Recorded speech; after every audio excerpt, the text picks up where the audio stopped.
Coucou à tous, une petite vidéo pour vous encourager dans ce moment d'épreuve que le monde est en train de traverser.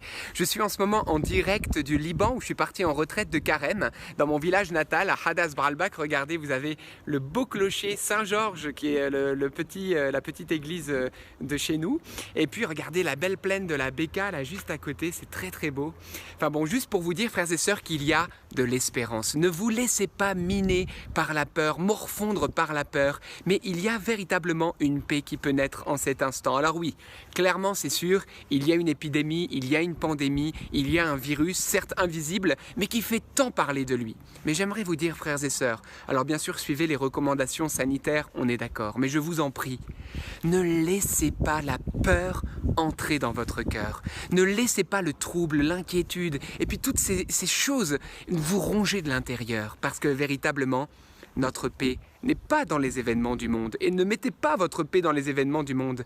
Notre paix est dans une personne, dans la parole d'une personne. Cette personne, c'est Jésus. Frères et sœurs, Jésus, c'est pas un mirage, c'est pas non plus un nuage. C'est une vraie oasis, c'est quelqu'un, c'est une personne vivante. C'est notre origine, c'est notre Créateur. Et vous savez, il nous a parlé, le Seigneur. Sa parole ne change pas. Il nous a parlé il y a 2000 ans. Et il nous parle pas seulement dans les moments de joie. Il nous parle aussi dans les moments de détresse, de trouble, comme aujourd'hui. Et vous savez ce qu'il nous dit dans Jean 16, versets 32-33. Et j'aimerais qu'on se commémore, en fait, cette parole. Il a dit, voici que l'heure vient, et elle est déjà venue, où vous serez chacun dispersés chez soi. Clairement, oui, elle est vraiment déjà venue, cette heure, c'est ce que nous vivons, les frontières sont fermées. Mais regardez ce que dit Jésus.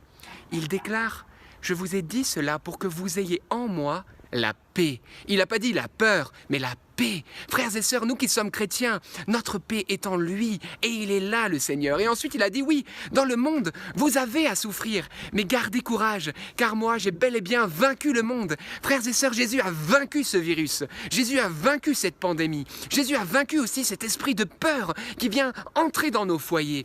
Il est plus grand que tout cela, mais qu'est-ce qu'il attend? Il attend que nous venions à lui.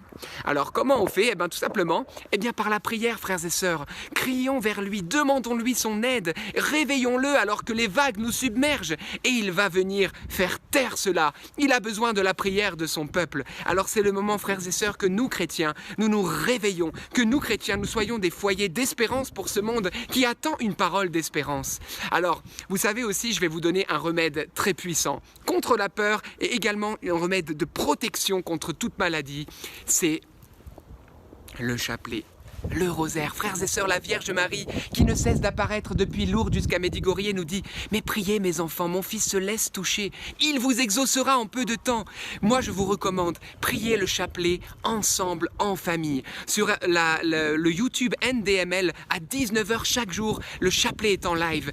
Soyons en union de prière, si nous ne pouvons pas nous rassembler par les médias, rassemblons-nous et prions avec Marie. Et vous verrez que cette épidémie sera vaincue au nom puissant de Jésus-Christ. Alors voilà, frères et sœurs, également vous n'avez plus accès à la communion. Eh bien frères et sœurs, nous pouvons communier spirituellement. Lisez la parole de Dieu et demandez au Seigneur cette communion spirituelle parce qu'il vous l'accorde.